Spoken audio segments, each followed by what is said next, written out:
महिषासुर की कथा से एक सीखने को भी मिलता है कि कितना सुंदर ब्रह्मा जी ने वर दिया कि तुम किसी को भी प्रेम से देख लोगे, उससे तुम्हारी संतान हो जाएगी, उससे तुम्हारी औलाद हो जाएगी, उससे तुम्हारा बच्चा हो जाएगा। हो पर अगर समझने वाली बात हो तो कितना सुंदर है कि आप किसी को भी, एक गौ माता है, एक स्वान है, कुत्ता है, एक बिल्ली है, एक चूहा है, एक खरगोश है, हिरण है, किसी को भी, आप जीव को भी एक प्रेम के हाथ से सहला कर देखना। गौ माता को एक बार हाथ रखकर देखना और प्रेम के हाथ से है। एक कुत्ते के बच्चे को भी आप प्रेम से सहला कर देखना, वो आपके पीछे पीछे दुम हिलाकर घूमेगा। आप गौ माता को सहला कर देखना, गाय भी आपके सामने गले को ऊंचा करेगी कि और मुझे सहलाते जाए। प्रेम अर्थात अगर यहां कहा जा रहा है कि आप अगर किसी को प्रेम से देखोगे तो उसी के द्वारा तुम्हारी संतान होगी, उसी के द्वारा तुम्हारी औलाद होगी, उसी के द्वारा तुम्हारा पुत्र होगा। तो शास्त्र यही कहता है कि आप जिसको प्रेम देंगे वो अपना हो जाएगा, आप जिसको स्नेह देंगे वो अपना हो जाएगा, भले विरोधीवासी क्यों ना हो। एक संत गंगा नहाकर आ रहे थे और एक व्यक्ति इनसे बहुत ईर्ष्या करता था क्योंकि इनका नाम बहुत चल रहा था। जब किसी संत, साधु, सन्यासी, तपस्वी, ब्राह्मण, कोई कथाकार, कोई वक्ता, कोई ज्योतिषाचार्य, कोई श्रेष्ठ कर्मकांडी ब्राह्मण, कोई श्रेष्ठ विद्वज्जन, जब उसका खूब नाम चलने लगता है तो कुछ लोग ऐसे होते हैं जो उन पर उंगलियां उठाना प्रारंभ कर देते हैं। बेमतलब की फालतू बातों को ढूंढेंगे और उसको जगत में ले जाकर छोड़ेंगे कि कैसे ना कैसे इसके ऊपर गलत लांछन लगाया जाए। एक संत रोज गंगा नहाकर आते थे।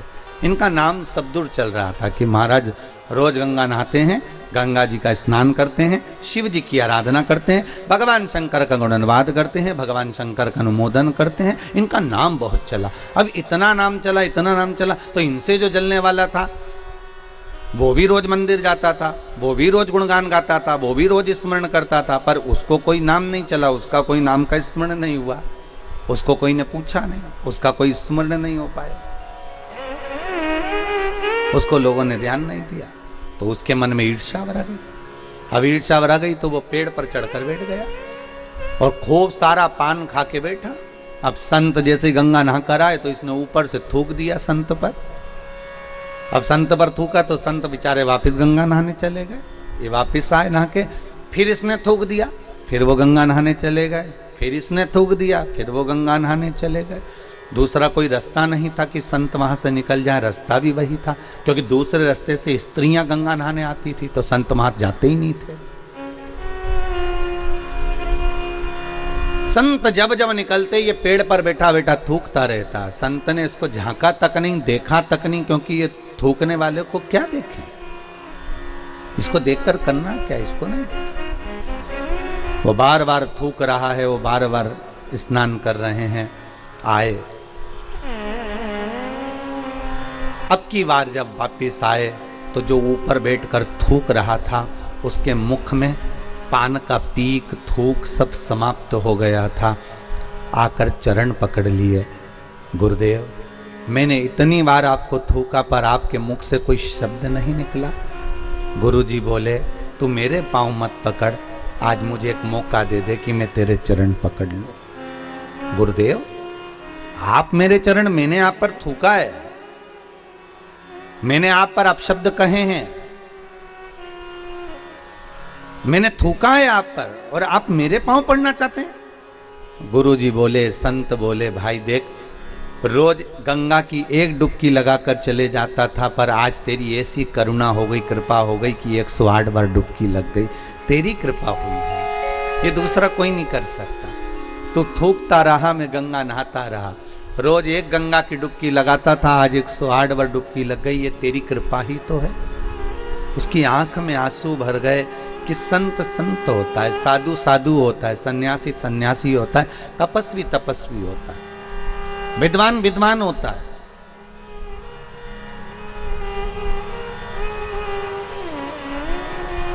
दुनिया के लोग कितनी भी उंगली उठाएं, कितने भी ताने दें, कितने भी अपशब्द कहें, आप मौन रहिए, संत जैसा भाव रखिए। आपकी निर्मल चादर, निर्मल भीतर से निर्मलता का भाव होना चाहिए। भाव शुद्ध होगा, भगवान मिल जाएगा, मिलेगा वो। रंभ को वर मिल गया कि तुम जिसको प्रेम से देख लोगे उसी के द्वारा तुम्हें संतान हो जाएगी। बस प्रेम।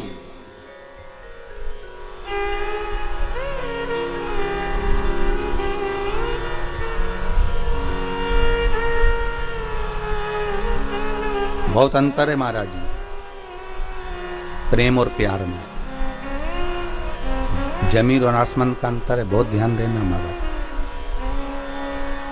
प्यार दिखावे का होता है, प्यार में खून और खच्चर होता है, प्यार में एक दूसरे को मारने के लिए तैयार हो जाते हैं, प्यार में बर्बाद होने को तैयार हो जाते हैं। पर प्रेम में ना खून खच्चर होता है, प्रेम में ना अपशब्द निकलता है, प्रेम में ना ताने दिए जाते हैं। प्रेम केवल एक स्नेह का होता है, जैसे एक माता पिता का बच्चे से हो, एक करुणता का रहता है। जैसे राधा जी ने भगवान कृष्ण से पूछ लिया था कि ये बताओ ठाकुर, हे कृष्ण मैं कहां कहां पर हूं, बोलो। भगवान कृष्ण कहते हैं राधा तू मेरे नस नस में, राधा तू मेरे रोम रोम में, राधा तू मेरी धड़कनों में, राधा तू मेरे नयनों में, राधा तू मेरी जिह्वा में, राधा तू मेरी श्रवणता में, राधा तू मेरी रोमावली में, राधा तू मेरी धड़कनों में, राधा तू मेरी नस नस में। हर जगह पर राधा है। तो राधा कहती है कृष्ण अब ये बता दो कि मैं कहां पर नहीं हूं। भगवान कृष्ण कहते हैं राधा तू मेरी किस्मत में नहीं है, तू मेरे भाग्य में नहीं है। 16,108 रानियों के साथ में भगवान की शादी हुई, पर राधा के साथ कहीं पटरानियों में, रानियों में 108 पटरानियों में, 16,108 रानियों में राधा जी का नाम नहीं आता। महाराज तू मेरे भाग्य में नहीं है। प्रेम यही होता है, प्रेम में त्याग होता है, प्रेम में करुणा होती है। पर दुनिया के लोग प्यार और प्रेम को एक कर दिए, कहीं कह दिया हम तो प्रेम, इसको प्रेम नहीं कर सकते कि 2 दिन का हुआ और फिर आखिरी में तलाक हो गया।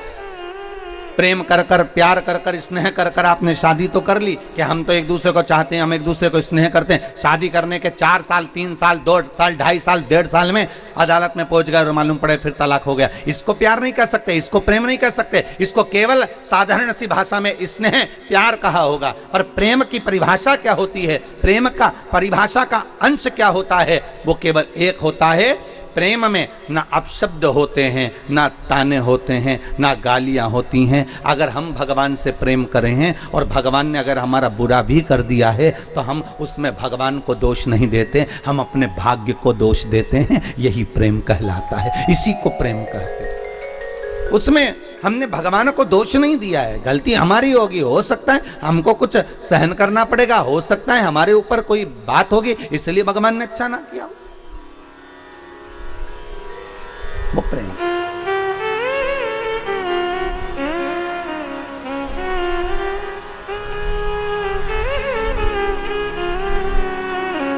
वो प्रेमता है। महाराज रंभ, तुम जिसको प्रेम से देख लोगे उसी के द्वारा संतान हो जाएगी। बस शास्त्र बहुत सुंदर बात कह रहा है, आप पड़ोसी के बच्चों से भी प्रेम कर लोगे ना तो वो जाके तुम्हारे लिए दूध की थैली ला देंगे। बोलो सही है कि गलत है? बच्चों के, पड़ोसी के बच्चों से भी कह दोगे प्रेमवश की बेटा जा वो लिया, तो वो ला देंगे। प्रेम के बल पर पड़ोसी के बच्चे भी अपने बच्चे बन जाते हैं अगर प्रेम है तो फिर रंभ के लिए ब्रह्मा जी ने कहां गलत कह दिया? रंभ के लिए ब्रह्मा कहां गलत कह रहे हैं कि तुम जिसे प्रेम से देखोगे वे तुम्हारी संतान हो जाएगी। और जैसे ही रंभ उठा, सामने से एक महिष निकल कर जा रही थी, एक भैंस निकल कर जा रही थी, और रंभ ने उसी भैंस को, उसी महिष को प्रेम से देख लिया। प्रेम से देखा भैंस का गर्भ ठेर गया, महिष का गर्भ ठेर गया। और भैंस का जब गर्भ ठेरा, जब भैंस अपने घर पर गई तो इसका जो भैंसा था, महिषा था, उसने देखा कि मेरी पत्नी गर्भ से कैसे हो गई। ध्यान लगाया उस महिषा ने, उस भैंसे ने, तो ध्यान में आया कि रंभ के दृष्टि से इसका गर्भ ठेर गया। और रंभ की दृष्टि से अगर गर्भ ठेरा तो इसको क्रोध आ गया। रंभ जा रहा था अपने घर की ओर, भैंसे ने, महिषा ने दौड़कर उस रंभ के प्राणों को हर लिया। जब रंभ के प्राण हर लिए, मर गया रंभ।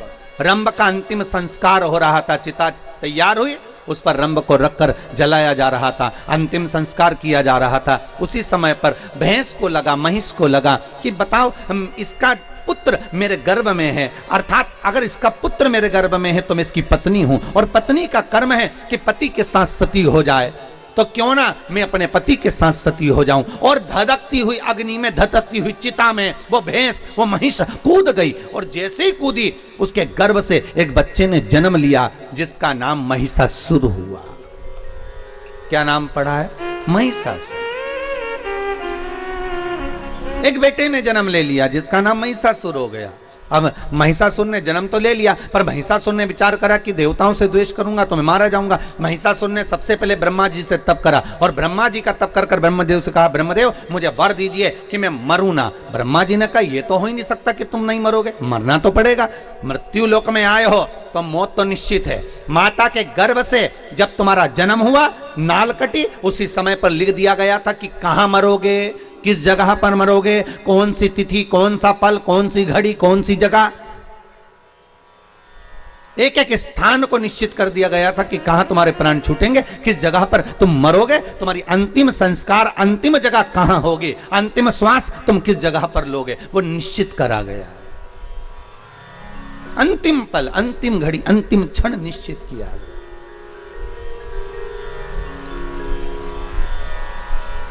इसलिए शायद कबीरदास जी कहते हैं, गुरु की करनी गुरु भरेगा, चेला की करनी चेला उड़ जाएगा हंस अकेला। जिसके कर्म का भोग जिसको भोगना।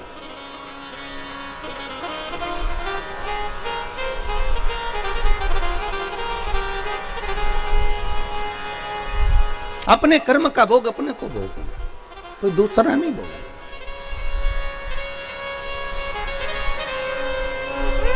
हम कई बार कहते हैं माताओं से, आप अपने पतियों से कभी कभी पूछा करो, आप जो कमा कर ला रहे हो वो किसके लिए कमा रहे हो?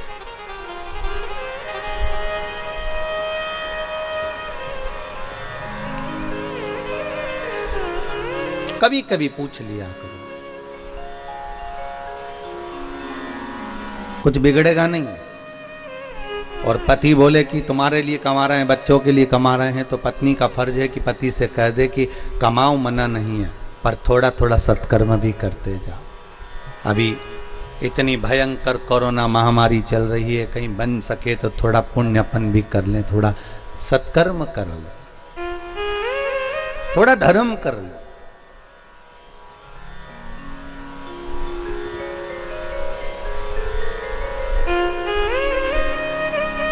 अभी कल की ही न्यूज़ हम देख रहे थे, उसमें हमने देखा कि एक बाप का 27 साल का लड़का इस कोरोना महामारी में शांत हो गया। शमशान में जब गया तो अंतिम संस्कार करने के लिए लकड़ी के पैसे नहीं थे। कल की न्यूज़ में हम देख रहे हैं।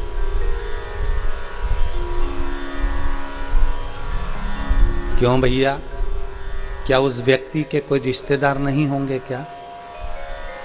कोई काका, मामा, बुआ, फूफा, नाना, नानी रिश्तेदार नहीं होंगे क्या? होंगे।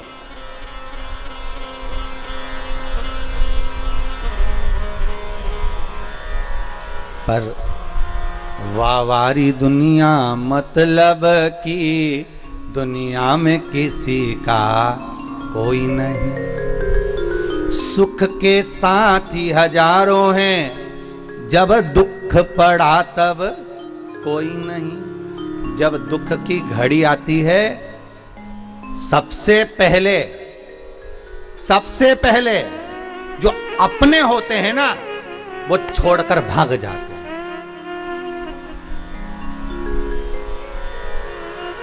अरे दूसरी जगह भी जान दो, तुम तो यहीं से सीख लो।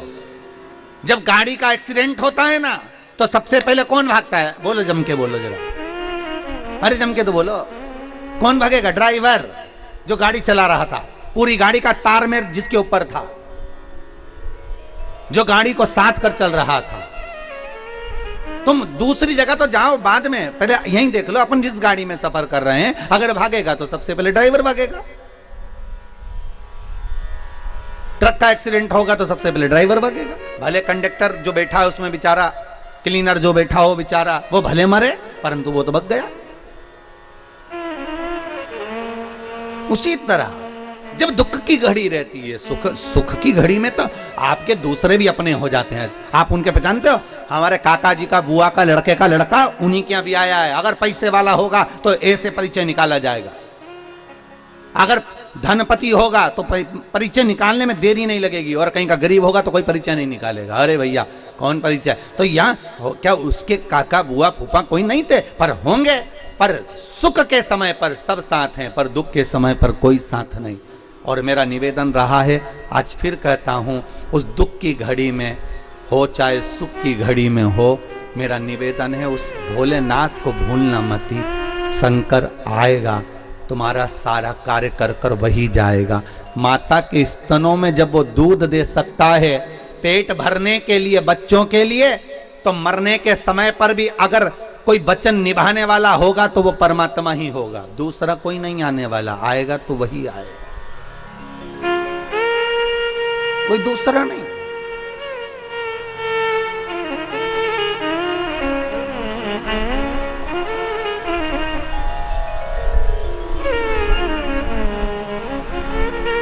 हम उसको साध लें। अरे कितना सुंदर कहा है ब्रह्मा जी ने, प्रेम करोगे तो किसी से भी तुम्हारी संतान की प्राप्ति हो सकती है, प्रेम करोगे तो हो सकता है पराये भी अपने हो जाए। प्रेम के लिए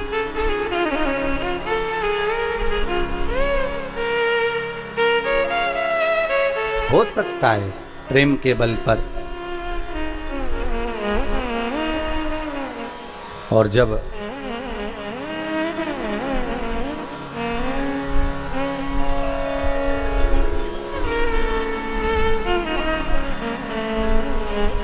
भगवान भूत भावन भूतेश्वर शिव की कथा कर रही है, ब्रह्मा से वर मांगा गया कि आप हमें वर दे दीजिए। तथास्तु ब्रह्मदेव कहते हैं मांगिए क्या चाहिए, बस मैं मरूं ना।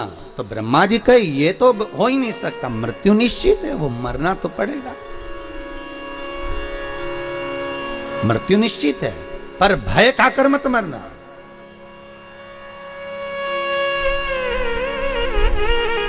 द्रौपदी सबसे ज्यादा कब रोई थी?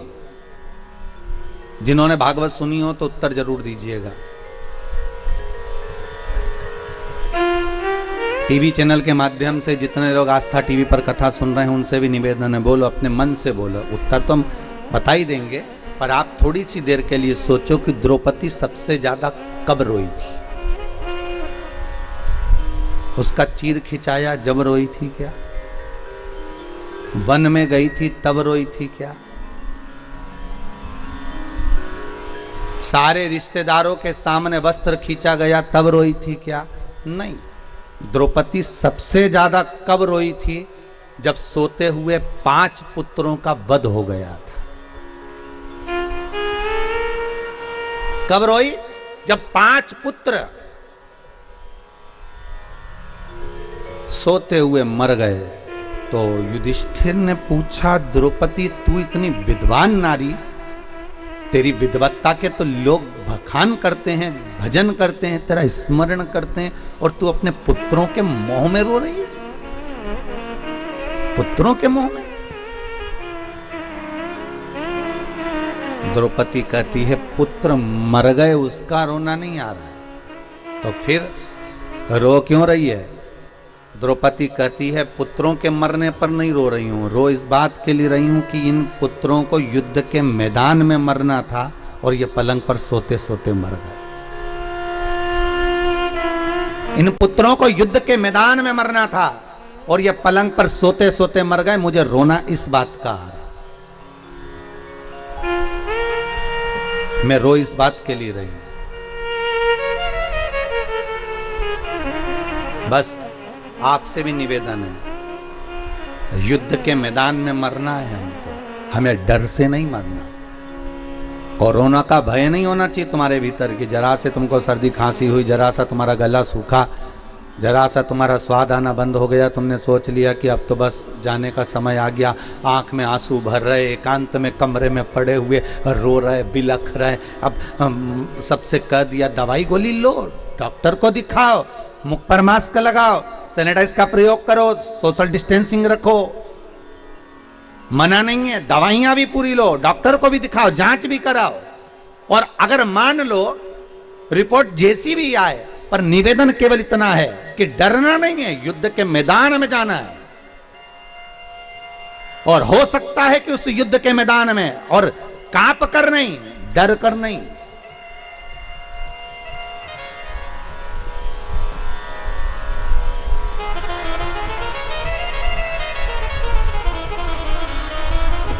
भय से नहीं जाना। कल कहीं विदेश के कोई की एक न्यूज़ का थोड़ा सा भाव दर्शाया था, कोई न्यूज़ पर आया था कि भारत के जो लोग हैं, भारत की भूमि पर जो लोग निवास कर रहे हैं, उसमें से बहुत से लोग तो भय के कारण प्राण छोड़ रहे हैं। भय नहीं होना चाहिए,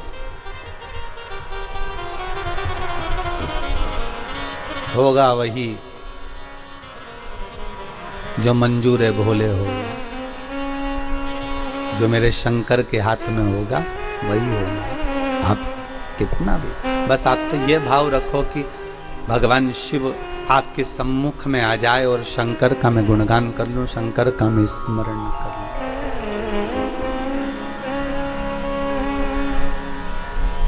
और कुछ नहीं।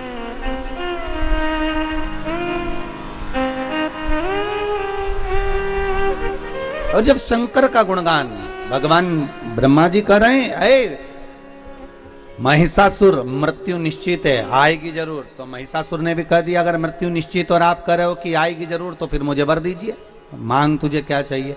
मरूं तो स्त्री के हाथ से मरूं, स्त्री के हाथ से। ब्रह्मा जी हंस दिए, मुस्कुरा दिए। जब कोई ऐसा वर मांगते हैं ना तो ब्रह्मा बड़े हंसते हैं। ब्रह्मा जी को हंसी इस बात की आती है कि 3 तरह से मरे हुए व्यक्ति को तो वैसे ही स्वर्ग नहीं है, ठीक है।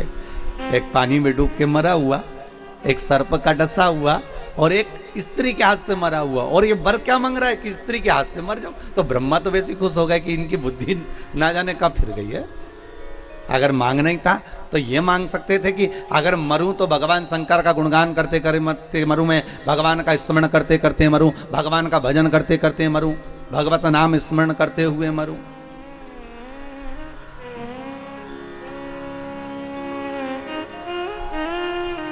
अरे कई लोग कहते हैं महाराज जी हम बड़े परेशान हो गए, संसार से हम तो उब गए महाराज, अब तो हमने सोच लिया कि हम तो मर जाएंगे। तो हम उनसे कहते हैं मरो, पर थोड़ा सा फैशन चेंज करो।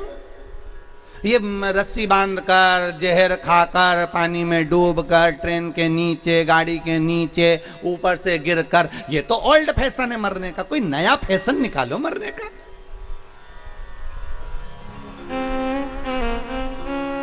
मरो मरो सब कोई कहे, मर के देखे कोई, मरो तो ऐसा मरो कि फिर संसार में जन्म ना हो। इसलिए अगर मरना ही है और तुमने प्लानिंग कर ली कि मुझे मरना है, मैं तो संसार से उब गया, मैं तो। और एक बात हमेशा याद रखो, नौकरी करने वाला व्यक्ति, ड्यूटी करने वाला व्यक्ति अगर अपनी ड्यूटी से मुंह चुरा कर भाग जाता है तो उसको दूसरे दिन ज्यादा ड्यूटी करना पड़ती है। उसी तरह तुम अगर संसार से ऊब कर, परेशान होकर मर भी जाओगे ना, तो तुम्हें वापिस जन्म लेके फिर ड्यूटी करना पड़ेगी, फिर भोगना पड़ेगा। इसलिए मरने की तो प्लानिंग करो ही मत ही, और अगर प्लानिंग कर ली है तो भगवान का भजन करो, सेवा करो, अर्चना करो, अच्छा कार्य करो, अपने हाथों से पुण्य करो, धर्म करो, दान करो, सत्कर्म करो। भगवान से कहते रहो, हे भोलेनाथ मुझे ऐसा धन देना कि मैं भले परिवार में ना लगाऊं पर सत्कर्म में लगाता रहूं, कोई को भूखा ना जाने दूं, किसी के आगे किसी को हाथ ना फैलान दूं, ऐसा धन मुझे दे। और फिर सेवा करते करते करते करते प्राणों को त्याग दो, तो मजा है कि हाँ प्राण त्यागे। फिर हम भले खिलवा देंगे कि हाँ इसने सुसाइड कर लिया है, फिर हम भले कह देंगे। पर भगवत भजन करते हो, स्मरण करते हुए, नाम स्मरण करते हुए,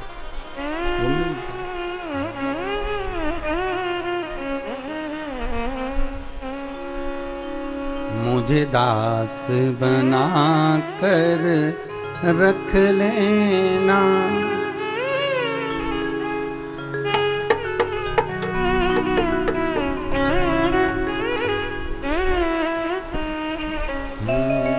मुझे दास बना कर रख लेना, भोलेनाथ तुम अपने चरणों, मुझे दास बना कर रख लेना, भोलेनाथ तुम अपने चरणों में, मुझे दास बना कर रख लेना, भोलेनाथ तुम अपने चरणों में, मुझे दास बना कर रख लेना, भोलेनाथ तुम अपने चरणों में, भोलेनाथ तुम अपने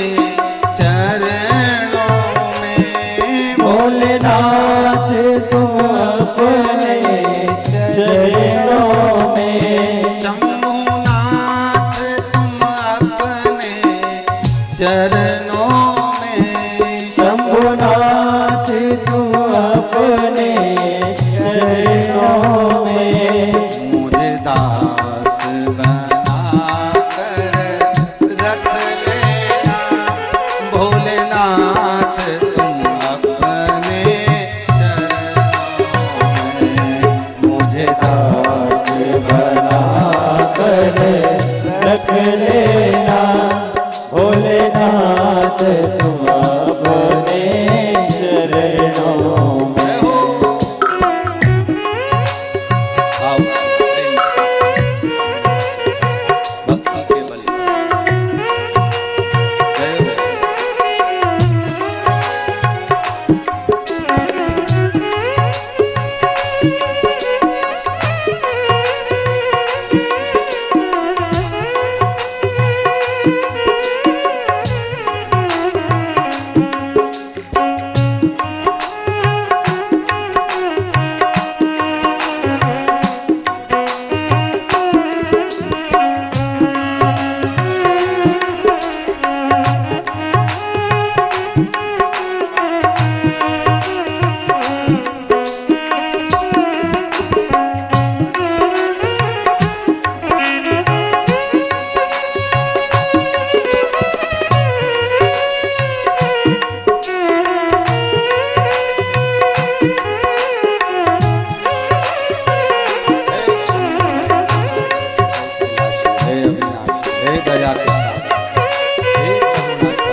तेरे दर पर डाला मेरा हूँ। तेरे दर पर डाला डेरा हूँ।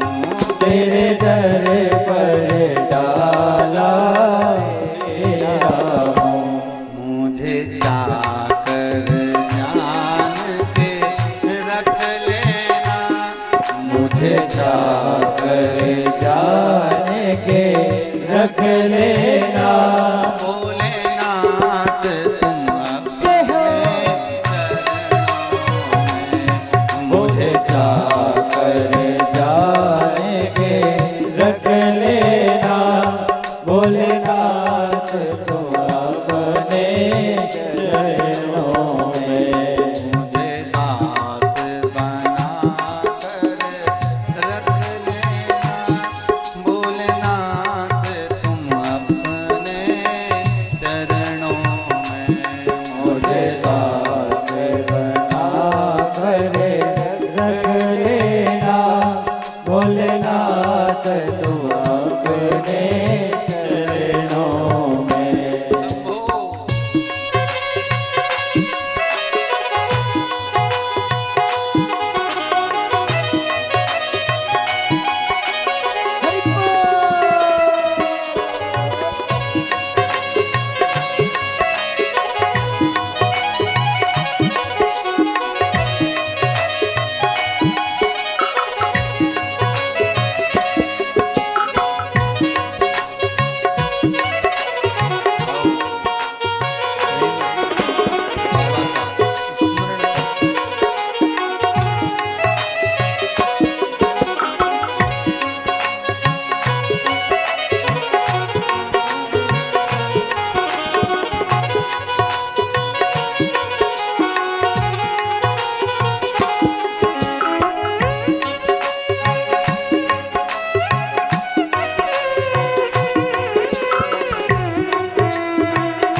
जब अधम से अधम को तारा है। जब अधम से अधम को तारा है। जब अधम से अधम को तारा है। जब अधम से अधम को तारा है। उसमें भी नाम हमारा है। उसमें भी नाम हमारा है।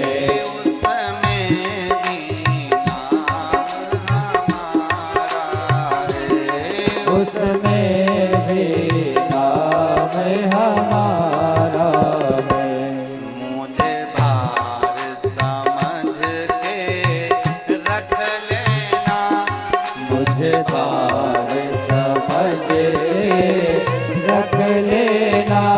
भोलेनाथ तुम अपने चरणों में। मुझे भार समझ के रख लेना। भोलेनाथ तुम अपने चरणों में। मुझे दास बना कर रख लेना। भोलेनाथ तुम अपने चरणों में।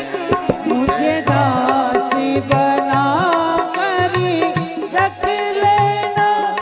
भोलेनाथ तुम अपने चरणों में। मुझे दास बना कर रख लेना। भोलेनाथ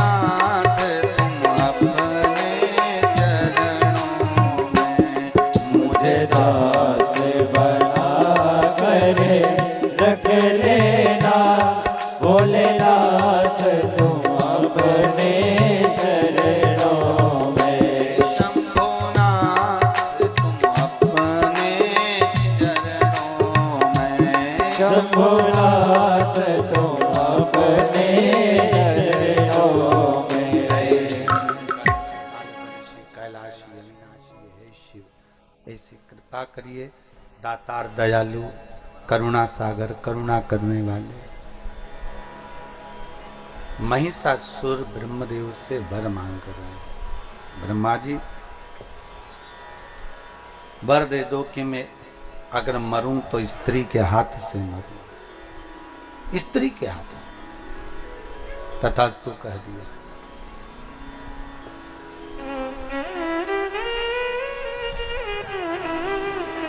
ठीक है,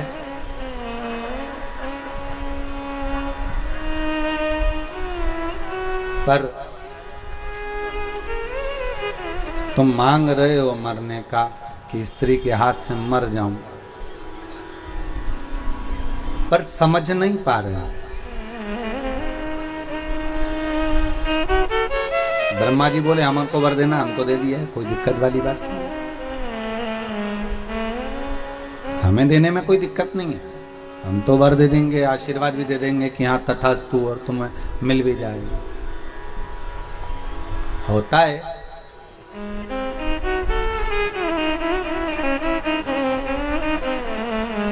हमारा निवेदन पहले भी रहा, आज फिर कहते हैं, बेटे को कभी भी अपने माँ बाप से मांगना नहीं चाहिए। तब जब कमाने लग जाओ, नहीं कमाओ जब तक आप अपने माँ बाप से मांग लोगे चल जाएगा, बट तुम जब कमाने के लायक हो जाओ, शरीर ऐसा हो गया कि तुम कमा सकते हो, नौकरी सर्विस धंधा पानी जो कर सकते हो कर सकते हो, फिर नहीं मांगना माँ बाप से। फिर प्रॉपर्टी जमीन जायदाद वो किसको दे रहे हैं ये उनके ऊपर, तुम्हारी मर्जी पड़े जिसको दो।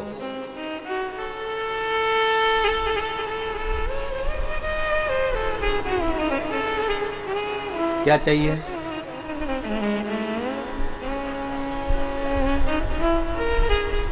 एक मां के दो बेटे,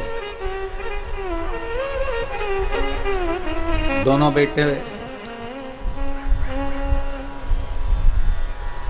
अपनी मां से कहते हैं मां, हाँ बेटा क्या है बोलो। तो मां बस आपसे कुछ बात करना है, कर लो, क्या कहना है वो बोलिए।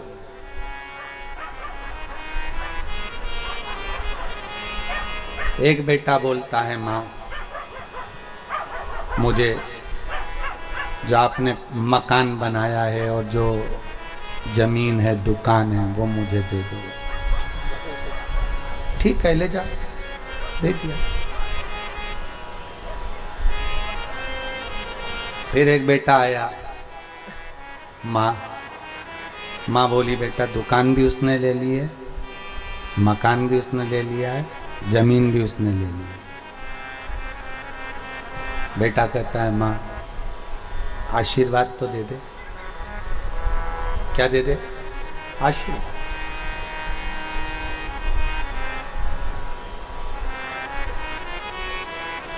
और तू मेरे साथ चल। माँ कहती है उसने जब जमीन ली, मकान लिया, दुकान ली, तब मैंने कह दिया था कि ये सब मेरा है, मेरे जीते जी मेरा रहेगा, मरने के बाद तेरा रहेगा। इसलिए पिता के प्राण भी उसी मकान में छूटे हैं, इसलिए मैं उसी मकान में रहना चाहती हूँ। मैं तेरे साथ नहीं जाऊंगी, मैं उसी के साथ रहूंगी। ठीक है माँ, आशीर्वाद तो दोगी, क्यों नहीं। तुझे कुछ नहीं मिला, पर ईमानदारी से कहती हूँ मेरी जिंदगी का जितना मैंने पुण्य करा होगा, जितने मैंने व्रत करे होंगे, जितना उपास करा होगा, उसका भाग मैं तुझे दे देती हूँ, आशीर्वाद देती हूँ। परिवार में झगड़ा हो गया, अभी तक साथ थे, अब वो भाई जिसके पास कुछ नहीं था वो निकल गया। माँ आँख से आंसू बहाती रही, मैं तुझे कुछ नहीं दे पाऊँ। कुछ बात नहीं माँ, पैदा तो किया है ना तूने, दूध तो पिलाया है ना तूने, परवरिश तो तूने करी है ना माँ, कोई चिंता नहीं। बेटा चला गया, किसी के यहाँ नौकरी करी, होटल पर बर्तन मांजे, फिर धीरे धीरे धीरे धीरे कार्य करते करते करते करते आज सेठ जी से कहा, सेठ जी मेरे घर में बर्तन नहीं है, आपके इतने सारे बर्तन मांजता हूँ, क्या एक गिलास मुझे पानी पीने के लिए दे दोगे? हाँ ले जा। सेठ जी भी दयालु था, उसने कहा एक गिलास से क्या होगा, 2-3 गिलास ले जा, थोड़े से बर्तन अंदर काले काले से पड़े हैं, वो किसी काम नहीं आ रहे होटल में, उसमें से उठा कर ले जा, लेके आ मेरे पास दे देता हूँ। सेठ जी ने थोड़े बर्तन दे दिए और ले गया। धीरे धीरे धीरे सेठ जी ने अपने मित्र से कहा, अरे बहुत अच्छा लड़का है, 2 साल हो गए मेरे पास काम करते करते, कभी इसके मुंह से आवाज नहीं निकलती, बर्तन भी नहीं थे, मैंने दे दिए। अच्छा मेरे पास में कपड़े रखे हैं, दे दूं क्या लाकर? दे दे दे दे, कपड़े दे दे। फिर उसने दोस्त ने कहा एक काम कर, अब ये बर्तन मांजता रहता है, एक काम कर मेरे यहाँ पर भेज दे इसको, मेरी कंपनी में चौकीदार बना देता हूँ, वॉचमैन बना दिया। वॉचमैन से फिर एक दिन सेठ जी का लड़का बीमार पड़ गया, कोई ताह नहीं, इसको गाड़ी चलाना आती थी, ये गाड़ी लेकर भागा, इसको सेठ जी के लड़के को ठीक कराया, सेठ जी के लड़के ने इसको ड्राइवर बना लिया। ड्राइवर से छूटा, समय आया, सेठ जी के लड़के ने कहा इतना अच्छा ईमानदार कहीं नहीं मिलेगा, इसको पार्टनर बना। पार्टनर बनाते बनाते एक दिन सेठ जी के लड़के का एक्सीडेंट हो गया, मर गया, सेठ जी ने इसको अपना पुत्र बना लिया, 22 फैक्ट्रियों का मालिक बन गया। वो जिसको प्रॉपर्टी दी थी उसके लड़के ऐसे नालायक निकल गए कि एक दिन शेयर मार्केट खेलने के लिए दोस्तों के साथ बैठ गए, डब्बे में सब गोल करिया, और मालूम पड़े जो मकान था वो भी गिरवे रखा गया, जमीन थी वो भी गिरवे रखा गई, दुकान थी वो भी गिरवे रखा गई, और एक दिन सारा बर्बाद कर दिया। अब लोगों से पैसे उधार मांग मांग कर घर चल रहा है। माँ अपने प्राण त्याग कर जा चुकी थी, भाई अपनी जगह था, वो अपनी जगह था। ईमानदारी से बोलो, दौलत काम आई कि आशीर्वाद काम आया? आशीर्वाद काम आया। भगवान के दरवाजे पर जाकर कभी मत कहना कि मुझे 1 लाख दो, कि 5 लाख दो, कि 10 लाख दो, कि 10 करोड़ दो, कि 20 करोड़ दो। भगवान के चरणों में जाकर कभी मत कहना कि मुझे इतनी संपदा देना। भगवान ना जाने तुम्हारे लिए कितना सोच कर रखा होगा,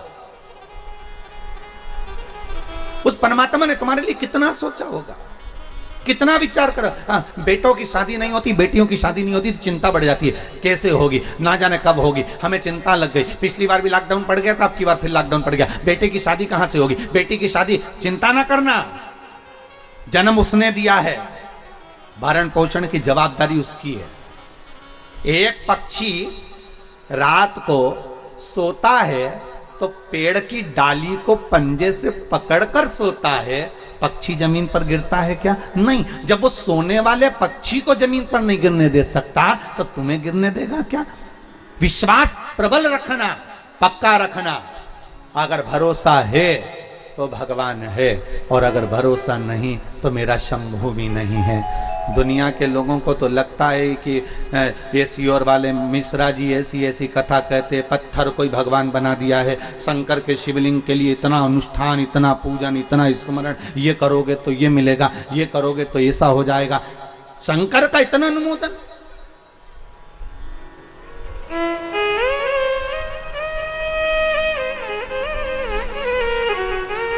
कई लोगों को तो ये बात भी बुरी लगने लगी कि भाई इतना शंकर की पूजन करा रहे हैं, और देवताओं का हमारा नाम तो चल ही नहीं रहा, हमारे तो पूजन हो ही नहीं रहा, हमारा तो स्मरण, हमारा तो कहीं नाम ही खत्म होते जा रहा। तो कई लोगों को वो भी टेंशन है कि शंकर का उपासना, शिव का ही भजन, शंकर का अनुमोदन, शिव की करुणा, शंकर का अनुमोदन, शिव का भजन, बस यही है।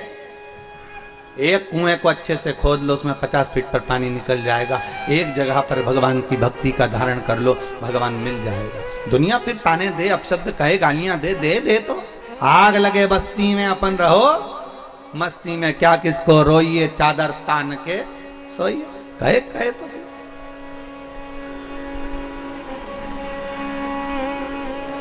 बोलेंगे लोग, बोलने वाले बोलते रहे, मांग ले तुझे क्या, मरना है निश्चित है, मृत्यु आएगी पक्का है, पर स्त्री के हाथ से मरूं, ठीक है। वही समय आ गया, आया समय,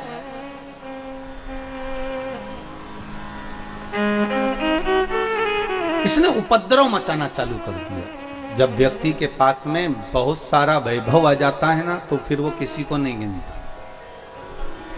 एक निवेदन रहा है, फिर करते हैं, घर में अगर धन आ जाए ना, नाव में अगर छेद हो गया, पानी भराने लगा, तो दोनों हाथों से उलीचकर पानी को बाहर फेंकते रहना, नहीं तो नाव उसी पानी के बोझ से डूब जाएगी। उसी तरह घर में अगर पैसा आने लगे, भगवान अगर धन देने लगे, तो दोनों हाथों से दान करते रहो, पुण्य करते रहो, शिव महापुराण की कथा करवाते रहो, सत्संग कराते रहो, दुनिया का कल्याण करते रहो, तो नाव चलती रहेगी। नहीं तो एक दिन यही पानी प्रवेश कर कर उस नाव को डुबो देगा। कहीं पत्नी की दृष्टि में आ जाएगा कि इतना पैसा आ रहा है, बच्चों की दृष्टि में आ जाएगा इतना धन आ रहा है, भाई बंधु की दृष्टि में आ जाएगा इतना पैसा आ रहा है, एक दिन सब लेकर डूब जाएंगे और वो धन का कोई उपयोग नहीं हो पाएगा। हाथ में अगर भगवान धन दे तो उसका सत्कर्म करो, शिव महापुराण की कथा करवा लो, भगवती स्मरण कर लो, नाम जाप कर लो, ब्राह्मण जन गुरुजन भूखे को भोजन करा लो, किसी गरीबड़ी की लड़की की शादी कर दो, कहीं किसी को दवाई में कुछ रुपये की जरूरत पड़ रही हो उठा कर दे दो। लो भैया, अगर आज तुम्हारी जान बच जाएगी तो हो सकता है भगवान हमारी जान बचा कर रख लेगा। थोड़ा सहयोग करते थे। कोई पढ़ना चाहता है और पैसा नहीं है, तुम उसको पढ़ा लिखा दो, हो सकता है कभी तो याद करेगा, जब अच्छे पद पर पहुंच जाएगा तो कहेगा तो सही कि मेरे को किताब उसने दिलाई थी, मुझे उसने दिलाया। बुरे वक्त का एक एक पल व्यक्ति को याद आता है, याद रखिएगा। अच्छे वक्त में जो तुमने करा वो याद नहीं आएगा, पर बुरे वक्त में अगर जिसने साथ दिया होगा, जिसने कहा होगा। कई लोग कहते हैं महाराज जी हमारा बुरा वक्त चल रहा है, हमारा स्मरण, हमें इतनी तकलीफ चल रही, पर आपने जो बताया हमको फल मिला, आज हम भूल नहीं पाएंगे, हमारी जिंदगी से हम निकाल। अर्थात ये आपका पुण्य है, आपकी प्रबलता है, आपका स्नेह, आपकी करुणता है, आपका भाव है, आपकी निर्मलता है।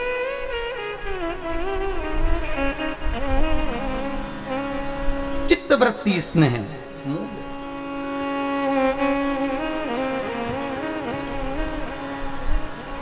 और आया समय, मृत्यु थी, स्त्री के हाथ से मरना था। एक कत नामक ऋषि हुआ, क्या नाम था? कत। और कत नामक ऋषि के घर में एक पुत्र हुआ जिनका नाम था कात्य। क्या नाम पड़ा? कात्य। कात्य ऋषि ने अपने पिता के बतलाए अनुसार शंकर भगवान की ऐसी भक्ति धारण करी कि शंकर भगवान के शिवलिंग का निर्माण कर शिवलिंग के सामने हृदय चित्त को जोड़कर शंकर के मंदिर में शिवलिंग के सम्मुख में बेलपत्री चढ़ाना, शंकर का अनुमोदन करना, पूजन करना और उसी जल को नयनों से लगाकर भगवान शिव का स्मरण करना। कत के घर में हुए कात्य, और कात्य के घर में फिर एक पुत्र हुए जिसका नाम था कात्यायन। क्या नाम था? कात्यायन। कात्यायन ऋषि ने ऐसा तप करा, जब वो 4 साल के थे कात्यायन ऋषि, तो अपने पिता कात्य से पूछा, पिताजी भजन करना, सत्संग करना, स्मरण करना, संकीर्तन करना, पूजन करना, पाठ करना, इन सब में सर्वश्रेष्ठ क्या है? सर्वश्रेष्ठ क्या? कात्यायन ने जब अपने पिता कात्य से पूछा तो कात्य ने कहा, अगर भूमंडल पर जन्म लिया है, पृथ्वी पर अगर आए हो, तो भगवान का जितना नाम ले सकते हो ले, और जितना भगवान की सेवा कर सकते हो, चाकरी कर सकते हो, उतनी कर। जितनी चाकरी कर सकते हो। चाकरी का मतलब मालूम है ना? नौकरी।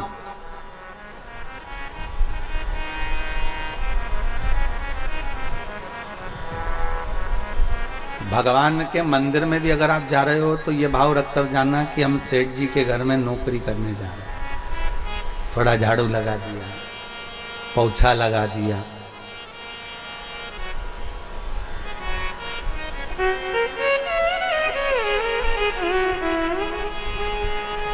हमारे यजमान हम जब स्नान करने जावे तो वो पूरी वाशरूम धो के आ, हमने भगवती महाराज जी से कहा कि जजमान को बोल दो, घर में कोई और सेवक हो तो उनको बोल दो, वो धो दिया करेंगे वाशरूम। पर जजमान खुद स्वयं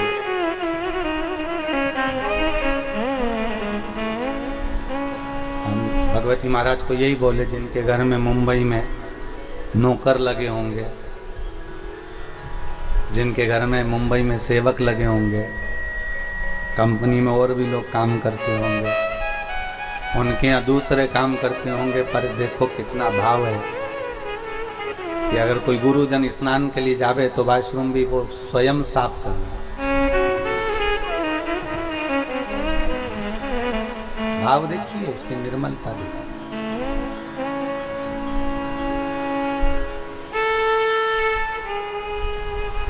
निर्मल भाव। चाकरी कर लो, पहले भी कथा में काज फिर कहते हैं, जिस मंदिर में कोई ना जाए उस मंदिर में तुम जाओ, जिस मंदिर में लोग पानी ना चढ़ाए उस मंदिर में तुम चढ़ाओ, जिस मंदिर में लोग झाड़ू ना लगाए उस मंदिर में तुम लगाओ, जिस मंदिर में लोग पोछा ना लगाए उस मंदिर में तुम लगाओ। शंकर के मंदिर में जहां कोई ना जाए वहां एकांत में जाकर तुम बैठ जाओ। मंदिर को साफ करो, धो पोछो, शिव जी का श्रृंगार कर दो, घर से चंदन ले जाकर लेपन कर दो, कहीं की पत्ती वत्ती तोड़कर बाबा का श्रृंगार कर दो, थोड़ा एकांत में बैठकर शंकर जी से बात कर लो। 1 महीना कर कर देखना, फिर कह देना किसी और वाला महाराज झूठा है, उसकी वाणी झूठी है। जिस मंदिर में कोई नहीं जाता हो, जिस मंदिर में कोई पहुंचता नहीं हो, ऐसे शंकर के मंदिर में तुम जाकर झाड़ू लगाकर, पानी डालकर, साफ कर कर, शिव जी का श्रृंगार, पार्वती का श्रृंगार, गणेश जी का श्रृंगार, कार्तिकेय का श्रृंगार, बढ़िया मल कर स्नान कर कर। तुम्हारे पास में कुछ भी नहीं है, मत चढ़ाओ, पेड़ पौधों की पत्तियां तोड़कर चढ़ा दो, घर से थोड़ा सा चंदन ले जाओ, उसको घिस कर, भले गोपी चंदन हो, सादा चंदन हो, लाल चंदन हो, पीला चंदन हो, जो हो वो भगवान को लगा दो। श्रृंगार कर कर थोड़ी देर, बन सके तो अगरबत्ती, धूप बत्ती, दिया जो हो लगाओ, नहीं हो तो बाबा का श्रृंगार करके थोड़ी देर जहाँ तुमने झाड़ू पोछा लगाया, बाबा का श्रृंगार करा। भले उस मंदिर में कोई नहीं जाता, भले उस मंदिर के अंदर कोई प्रवेश नहीं करता, पर तुम एकांत में बैठकर उससे थोड़ा सा स्नेह करने का प्रयास करिएगा। 1 महीना कर कर देखना, उसकी नौकरी तनख्वाह वो देना चालू करेगा। कितनी तनख्वाह देता है वो जानेगा। तो नौकरी कर तो सही, किसी के यहाँ पर जाकर 1 महीना नौकरी करोगे तो तनख्वाह देगा कि नहीं देगा? अरे बोलो तो सही, थोड़ी बहुत तो देगा रे। 5,000 रुपये महीना नहीं देगा तो 3,000 देगा, 3,000 नहीं देगा तो 1,500 देगा, 1,500 नहीं देगा तो 1,000 देगा, पर देगा तो सही। जब दुनिया के लोगों की नौकरी करते हो तो 2-5 हजार रुपए मिल जाते हैं, तो तुम कोई साधारण जगह की नौकरी कर रहे हो क्या? कोई तुमसे पूछे कहाँ चली जाता है, 1 महीने से पते ठिकाने नहीं, तेरी नौकरी लग गई क्या? हाँ, नौकरी लग गई, वो तो भला है, बस ईश्वर वाले महाराज का उसी ने लगवाई है, अच्छी कंपनी मिल गई। अच्छा, कितने लोग काम कर रहे हैं उसकी फैक्ट्री में? अरे पूछो ही मती रे, कितने। अच्छा, काम क्या है? बस काम ही नहीं बता सकते, तो काम है क्या वहां पर? तो बस काम नहीं बता सकते, चले जाओ। कितनी वजह से कितनी वजह तक, ये क्या टाइम भी निश्चित नहीं है, बस वहां तो पहुंच जाओ, लगाई बुआरी, बैठ गए, बाबा से 2 मिनट बात चर्चा कर,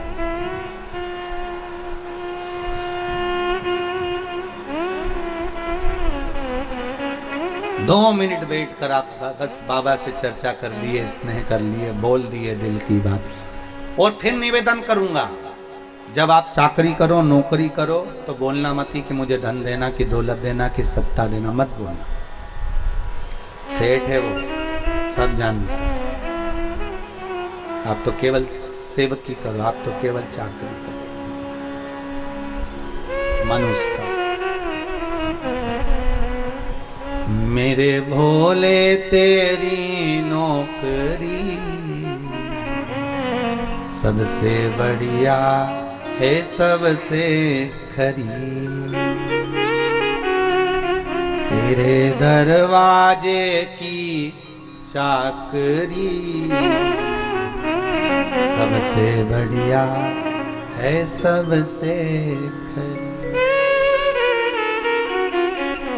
मेरी किस्मत का जब गुल खिला तब जाकर के ये दर मिला। मेरी किस्मत का जब गुल खिला तब जाकर के ये दर मिला। मिल गई मुझको चौखट तेरी, मिल गई मुझको चौखट तेरी। सबसे बढ़िया है सबसे खरी। तेरे दरवाजे की चाकरी सबसे बढ़िया है सबसे खरी। मनुष्य का वो क्या दे।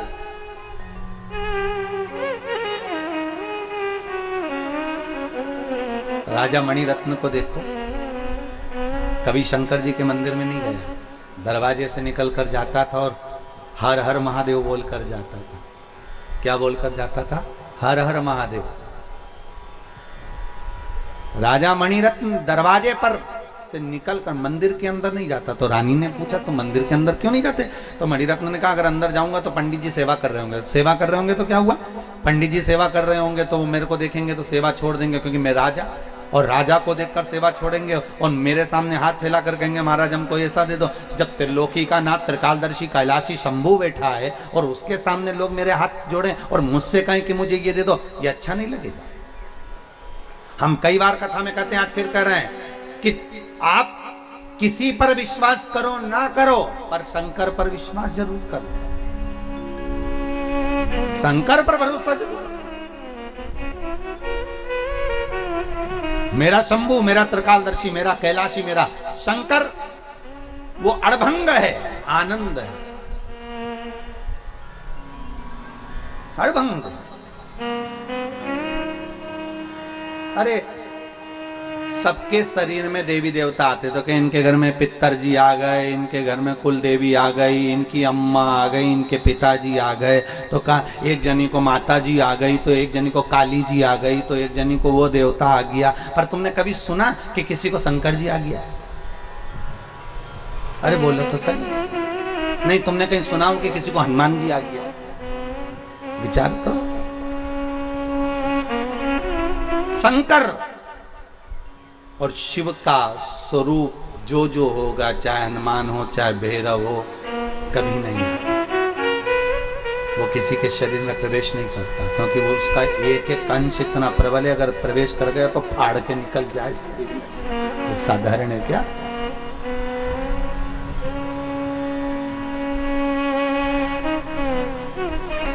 तो किसी ने पूछा ये क्यों नहीं आते?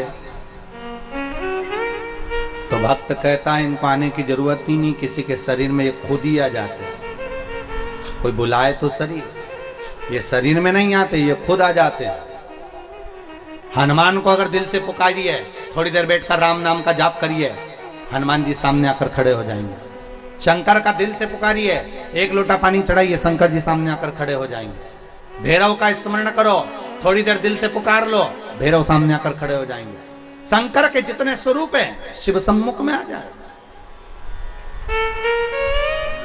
आप केवल दिल से 1 महीना, 1.5 महीना, 2 महीना उसकी चाकरी करो, उसकी आराधना करो, उससे विनय करो, उससे निवेदन करो। अरे ये भी जाने दो, कितनी सुंदर बात है साहब, वो भी देखिए।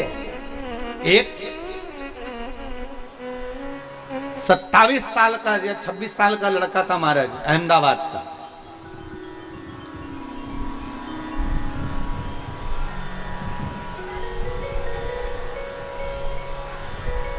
नवीन भाई कर उसका नाम है। देखो उसके मकान का नंबर वगैरह हमारे यहाँ सीहोर में लिखा होगा। वो एक बार कुबेरेश्वर धाम पर आया सीहोर, और बहुत दुखी सा था, बहुत दुखी सा। सब किसी की गाड़ी चला रहा था, तो वो गाड़ी से किसी को छोड़ने आया था, तो वो यहाँ से निकल कर जा रहा था। उसने कहा कि कुबेरेश्वर धाम होते जाते हैं, मैं टीवी उसमें मोबाइल पर कथा सुनता हूँ, तो महाराज जी से मिलने आए।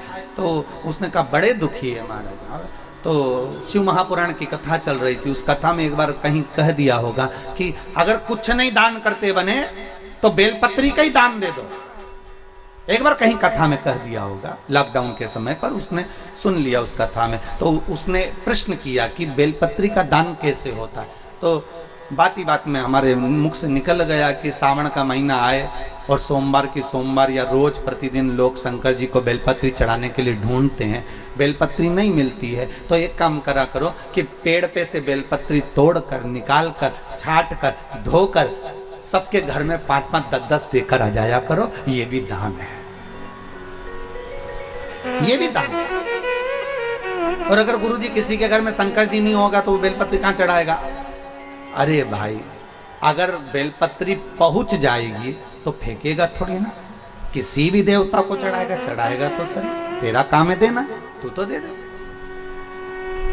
तुम्हारा काम देने का है, टेंशन नहीं लेने का है। कई लोगों को टेंशन हो जाता है, मंदिर में देवी जी को इतनी सारी साड़ी चढ़ती होगी तो पंडित जी क्या करता होगा, सत्यनारायण भगवान के कथा होती है तो इतना सारा प्रसाद चढ़ता होगा तो महाराज क्या करता होगा। अरे तुम्हारा काम है देना, महाराज का काम है लेना, बाकी की टेंशन महाराज की। तुम तो अपना काम करो, तुम्हें क्या करना, तुम तो अपना कर्म किए जाओ।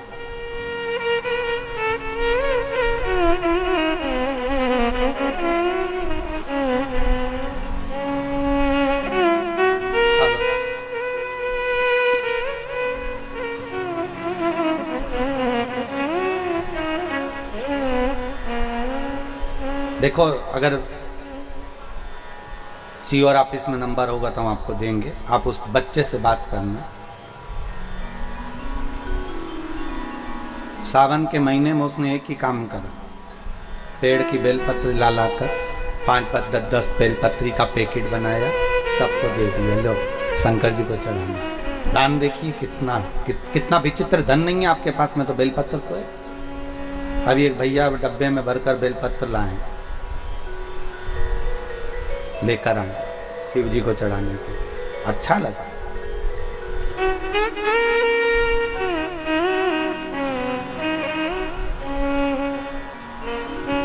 ये दान देखिए बेलपत्र का। उस बच्चे से कभी मौका लगे और आपको नंबर मिलेगा तो हम प्रयास करेंगे नंबर देने का, उससे बात करना कि उस दान से उसको क्या फल मिले। पहले दूसरे की गाड़ी चलाता था, अब खुद की गाड़ी चला रहा, स्वयं की।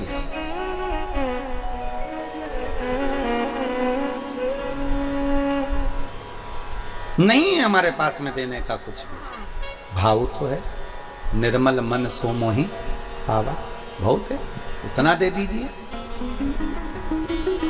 बहुत।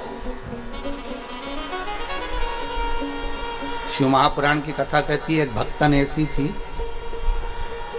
शंकर जी के मंदिर में जाती थी, लोटा अपना ले जाती थी, पानी भी अपना ले जाती थी, और किसी को लोटा नहीं मिलता था तो भरा भराया लोटा दूसरे को दे देती। लो चढ़ाओ चढ़ाओ, शंकर जी को चढ़ा दो तो तुम्हारा पानी, अरे तुम तो चढ़ा दो, एक ही बात है, तुमने चढ़ाया हमने चढ़ाया, तुम चढ़ाओ, हम यहीं से दर्शन कर लेंगे। अपना लोटा भरा हुआ। और नहीं तो आज के जमाने में लोग लड़ाई कर ले, हमारा लोटा क्यों उठाया, हम पानी लेकर आए थे, हमारा दूध रखा था, हमारा दही रखा था, तुमने क्यों भगवान को चढ़ाया, तुमने क्यों थाली उठाई, तुमने क्यों फूल चढ़ाया। पर उसने कह दिया उठाओ, ले चढ़ाओ। एक भक्तन ऐसी भी थी।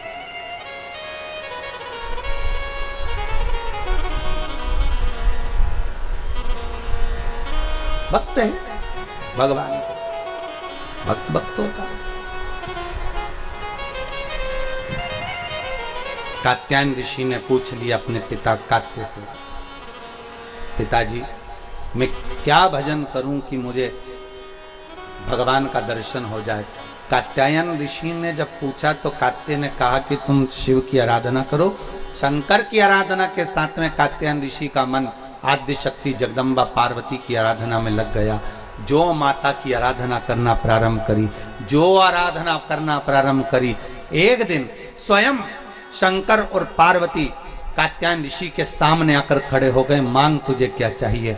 कात्यायन ऋषि ने कहा मुझे कुछ नहीं चाहिए, बस इतनी कृपा कर दो कि मेरे घर में ये आपकी जो अर्धांगिनी है, आपकी जो पत्नी है पार्वती, मेरे घर में बेटी बनकर आ जाए, बस इतनी कृपा कर दो, और कुछ नहीं चाहिए। शिव जी ने मन में सोचा कि महिषासुर को मारना है, और महिषासुर को मारना है, और मारने के लिए पार्वती को एक अवतार तो लेना पड़ेगा। तो क्यों ना एक काम करते हैं कि कात्यायन ऋषि के घर में पार्वती का जन्म करा देते हैं, और जब पार्वती कात्यायनी बनकर जन्मेगी स्वयं मार देगी महिषासुर। पार्वती जी का एक नाम है, नवरात्र में छठा दिन। कौन सी माता? जम के बोलिए जरा। कात्यायनी माता। कौन सी माता है? कात्यायनी। और कात्यायन ऋषि के घर में माँ जगत जननी जगदम्बा पार्वती कात्यायनी बनकर प्रकट हो गई। कात्यायनी बनकर प्रगटी, थोड़ी अवस्था हुई, बड़ी हुई। पिता से पूछा, पिताजी मेरे प्रकट होने का कारण क्या है? तुम्हें महिषासुर का संहार करना है। ठीक है। जहां उपद्रव करना प्रारंभ करा और महिषासुर उपद्रव पर उपद्रव करने लगा, बहुत उपद्रव मचाया महिषासुर ने।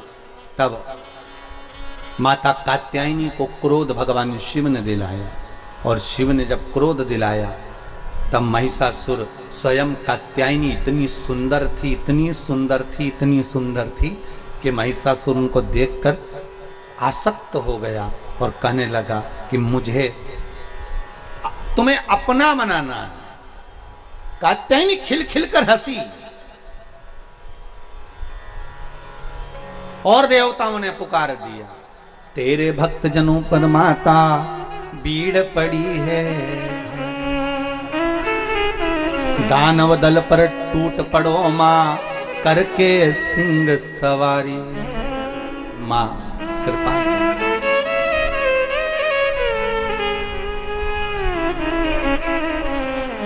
और सो सिंहों से तू बलशाली, अष्ट हो जाऊं वाली, दुखियों के टुकड़े वारसी। ओ मैया हम सब उतारे तेरी आरती। अम्बे जय जगदम्बे काली, जय दुर्गे खप्पर वाली, तेरे ही गुण गाएं बारी। ओ मैया हम सब उतारे तेरी आरती। तू है जगदम्बे काली, जय दुर्गे खप्पर वाली, तेरे ही गुण गाएं बारी। ओ मैया हम सब उतारे तेरी आरती।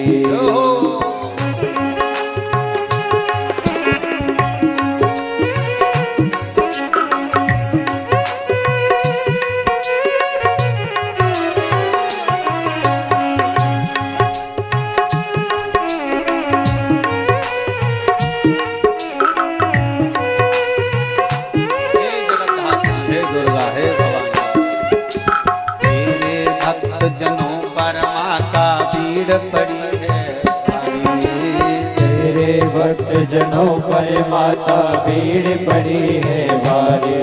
ओ तेरे भक्त जनों पर माता भीड़ पड़ी है भारी। तेरे भक्त जनों पर माता भीड़ पड़ी है भारी। दानव दल पर टूट पड़ो माँ, दानव दल पर टूट पड़ो माँ करके सिंह सवारी। बलशाली, अष्ट हो जाओ वाली, दुखियों के दुखड़े निवारती। ओ मैया हम सब उतारे तेरी आरती। अम्बे तू है जगदम्बे वाली, जय दुर्गे खप्पर वाली, तेरे ही गुण गाए भारती। ओ मैया हम सब उतारे तेरी आरती। माता कात्यायनी बाहर निकली, पिता कात्यायनी को देखकर, पिताजी जिस कारण मेरा जन्म हुआ है आज मुझे सिद्ध करना है। महाराज जो कात्यायनी मैया बाहर निकली, सिंह की आवाज लगाई और सिंह को जैसे ढाड़ा, मां चीख कर बुलाई और जैसे ही चीख कर बुलाया और बुलाते से ही उसी समय, उसी पल, उसी घड़ी, उसी क्षण शेर दौड़ता रहा। माँ बेटे का है इस जग में बड़ा ही, माँ बेटे का है इस जग में बड़ा ही निर्मल दाता।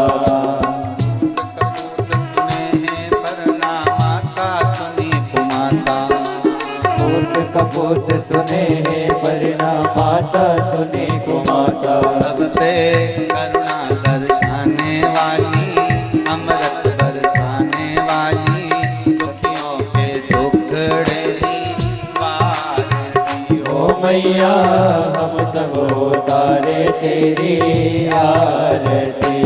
अम्बे तू है जगदम्बे काली, जय दुर्गे अम्बर वाली, तेरे ही गुण गाए भारती। वो मैया हम सब उतारे तेरी आरती। माता ने सिंह से कहा, सिंह मैं तेरे ऊपर चढ़ूंगी और जब महिषासुर सामने आए, ये मुझ में डूबा रहेगा, मुझे पाना चाहता है और उस समय पर तू कूद पड़ना, भैंसे पर सिंह तू चढ़ जाना और भैंसे पर सिंह तू चढ़ना।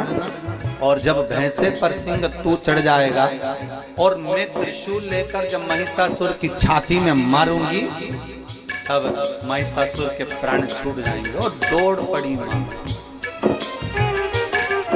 दौड़ ओ जंगल के राजा मेरी मैया को लेकर आजा। ओ जंगल के राजा मेरी